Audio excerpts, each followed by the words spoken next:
bonjour à tous, bienvenue sur AutoZone Réunion. Aujourd'hui l'essai de cette nouvelle Skoda. Après la familiale 7 places Kodiaq, après le compact, le Karoq, Skoda nous présente son Kamiq, le nouveau SUV du segment B. Alors une catégorie où il n'y a pas moins de 25 concurrentes, dont le patron est le Renault Captur en France. Alors dans le grand groupe Volkswagen, ce Skoda Kamiq dispose tout de même de son propre style. Alors on a d'abord cette calandre proéminente qui est en relief, qui est cerclée de chrome.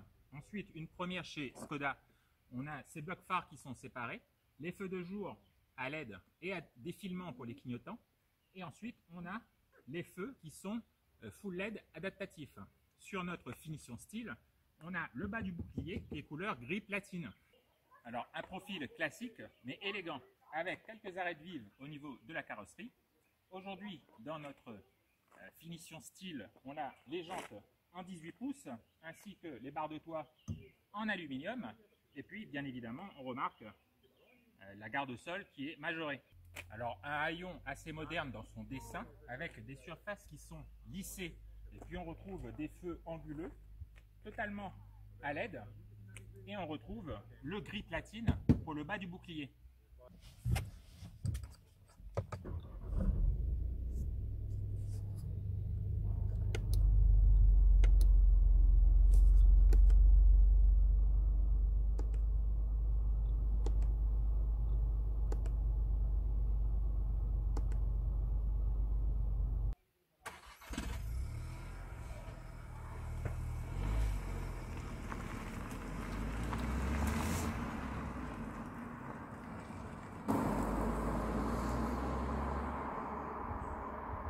Bienvenue donc dans ce SUV du segment B. Alors on l'a vu, le Kamiq c'est quand même un véhicule assez imposant pour la catégorie. On a donc droit à un espace royal aux places arrière.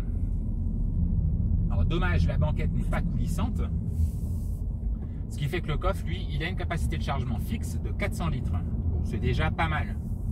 Là où on est vraiment étonné par ce Kamiq, c'est au niveau de la finition. Alors on rappelle que ces véhicules font tous partie du groupe Volkswagen, Kamiq, Arona, Q2, T-Roc, T-Cross.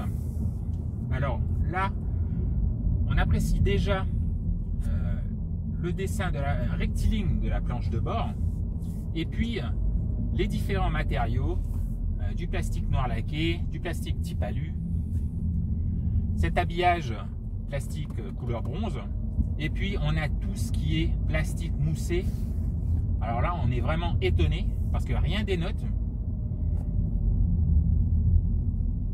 Honnêtement, moi je trouve qu'il est du niveau voilà, d'un Audi Q2. Et bien sûr on a toutes les technologies qui vont bien. Aujourd'hui on est assez bien équipé dans cette finition style avec alors un écran central qui peut aller de 6,5 à 9,2 pouces. Aujourd'hui, on a le 9,2 pouces. Ensuite, on a l'instrumentation numérique paramétrable. On a également le système de maintien dans la voie qui est actif. On a le haillon électrique, ce qui n'est pas courant dans la catégorie. Alors, on dispose aujourd'hui du 1 litre TSI de 116 chevaux qu'on commence à connaître, ce petit 3 cylindres turbo. Alors, très vaillant, mais uniquement au-dessus de 2000 tours minute. Alors aujourd'hui, il est accouplé à la boîte mécanique à 6 rapports, avec des rapports assez longs. Alors résultat qu'on est sur chemin sinueux, eh ben, on va devoir passer la première dans les épingles. Alors si vous voulez plus de confort, il faudra opter pour la boîte DSG7. Alors par contre, le moteur est très discret et assez économe. Alors le châssis, c'est le MQB A0, alors pas de transmission intégrale. Alors on sait que ce châssis est assez performant au niveau de tenue de route. Alors le seul petit inconvénient, c'est qu'on a une direction ultra précise, mais avec très peu de retour d'information.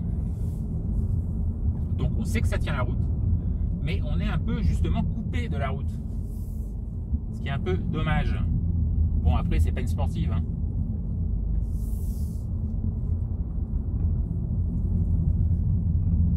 Donc on aura des motorisations allant de 95 à 150 chevaux. Alors dommage, Skoda n'a pas trouvé,